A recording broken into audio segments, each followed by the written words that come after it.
l'un des meilleurs navigateurs du département, Nicolas Jossier, 31 ans, vient de réaliser une grosse saison. Après avoir écumé non sans succès les régates en équipage, ce bas normand d'origine a franchi un cap cette année, celui des courses au large en solitaire. Pour sa première participation à la prestigieuse Solitaire du Figaro, il s'est classé 4e parmi les 11 bisus de l'édition 2008. Encourageant, mais Nicolas ne compte pas s'arrêter là.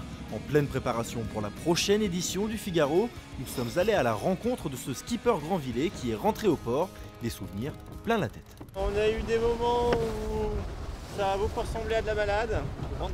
Grand ciel bleu, soleil, chapeau, crème solaire. C'est aussi le moment où tu as beaucoup d'emmerdes, c'est le stress, tu vois les autres qui avancent pas. Tu te demandes si tu vas vite, si tu vas pas vite.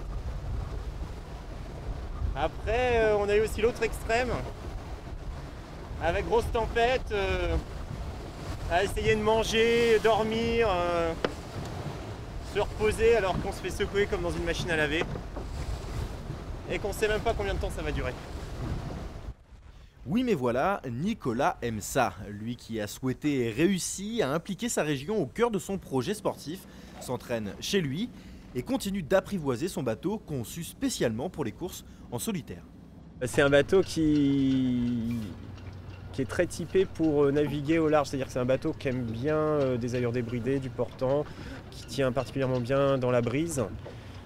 C'est un bateau qui n'est pas spécialement fait pour naviguer dans le petit temps parce que ils ont voulu faire un bateau très marin sur lequel un solitaire puisse se sentir en sécurité. Enfin, moi j'ai beaucoup de bons souvenirs dessus, j'y ai vu peu de défauts à ce bateau.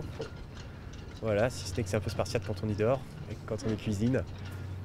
Et pour le moment je découvre encore, j'ai fait juste une solitaire du Figaro, j'espère repartir l'année prochaine. On l'aura compris, l'expérience en solo l'a conquis. Le Figaro, c'est un projet de longue haleine. Heureusement, Nicolas peut compter sur son équipe Cap Voile 50 pour mener à bien son projet et ainsi repartir au large pour des courses finalement pas si solitaires que cela. On a l'impression de partir au milieu de nulle part quand on regarde une carte et puis en fait, on y fait plein de rencontres, que ce soit des animaux. C'est les premiers trucs qu'on voit. Il n'y a pas que des dauphins, il y a des baleines, il y a plein de choses. On croise des ordures. Ça, on en croise pas mal. Il faut essayer d'éviter les sacs plastiques au milieu de la mer, c'est quand même assez aberrant. Et puis on y croise les cargos. On en entend souvent parler, puisqu'il y a souvent des collisions avec les pêcheurs, même les figaristes rentrent en collision avec les cargos. Et on n'est jamais seul en fait. Et puis le fait que ce soit un paysage tout le temps mouvant, ça donne l'impression que c'est toujours habité par quelque chose. Les nuages changent, la forme de la mer, les couleurs. Et au milieu de nulle part, il y a quelque chose.